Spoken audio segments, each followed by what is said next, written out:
The inaugural Uganda-France Investment Conference was a full house as Uganda presented its investment opportunities to the European investors. I therefore invite you to tap into Uganda's favorable business environment to include the all-year-round conducive climate and fertile soils for those who may want to be involved in agriculture, abundance of mineral resources such as copper, cobalt, gold, iron ore, limestone, and marble, and the diverse flora, fauna, and natural attractions, adventure, and culture in our tourism industry.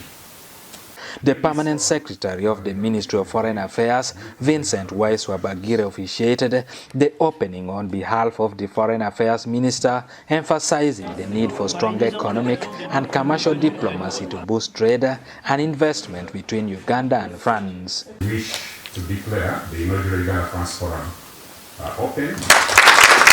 Representatives from key Ugandan institutions, including the Uganda Investment Authority, Uganda Tourism Board (URA), and the Ministry of Finance, took investors through the country's investment landscape, highlighting incentives such as tax exemptions on machineries, raw materials, and extended tax holidays in priority sectors.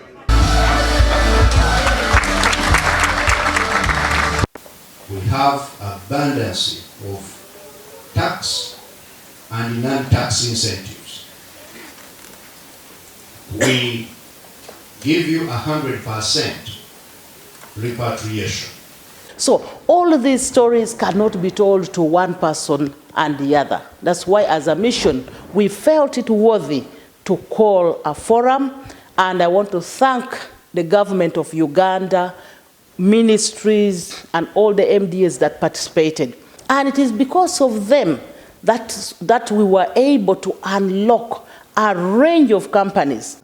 According to the Ministry of Foreign Affairs of France, France exports to Uganda include 30% pharmaceuticals, 14% telecommunication equipment, as well as building and mining equipment, and 94% of Ugandan exports to France are food products, 87% cocoa and vanilla, coffee and vegetables. We have started a serious exercise of getting our economy to work differently, to grow much faster. We have chosen 4 areas we want to promote.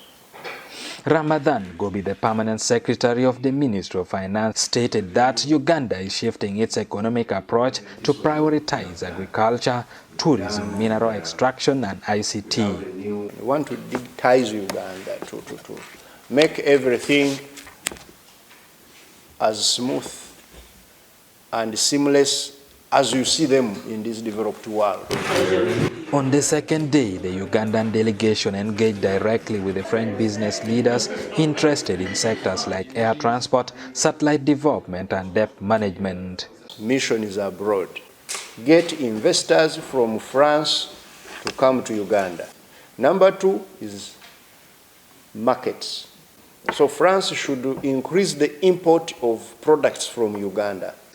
Uganda offers an estimated 14% return on investment, with the over 40 French companies, including Total, already operating in the country. French companies investing $1.5 billion in Uganda, representing 53% of incoming foreign direct investment flow. We've discussed with different institutions that sponsor different private sector, that they can sponsor our banks, can sponsor individual companies, and we are discussing terms that are favorable to Uganda. We've also discussed possibility of having Ugandan agricultural products have access to the markets to clear out double taxation between Uganda and France. And we have zeroed on June. The government has also streamlined the Uganda Investment Authority into a one-stop center for investors, reducing bureaucracy and accelerating business setup. The conference also featured a special session with the Ugandans in the diaspora, urging them to invest back home and promote Uganda's image globally. The diaspora raised concerns about taxation, language barrier in trade, and lack of direct flights between Uganda and France, hindering the seamless export of Ugandan goods. The Ugandan diaspora in France is approximately 322. Why don't you take advantage of some of these? What you do, partnerships. Meanwhile, government of Uganda has earmarked 60 billion to revamp the 38 embassies worldwide, with the 12 prioritized this year. Additionally, the import threshold for personal effects has been increased from $500 to $2,000 for Ugandans returning home. So you can carry goods up to $2,000, but they should be personal, not for trade. What can we get from who? So for us, we're looking at the technology, we're looking at the capital, we're looking at investment opportunities, we're looking at value addition.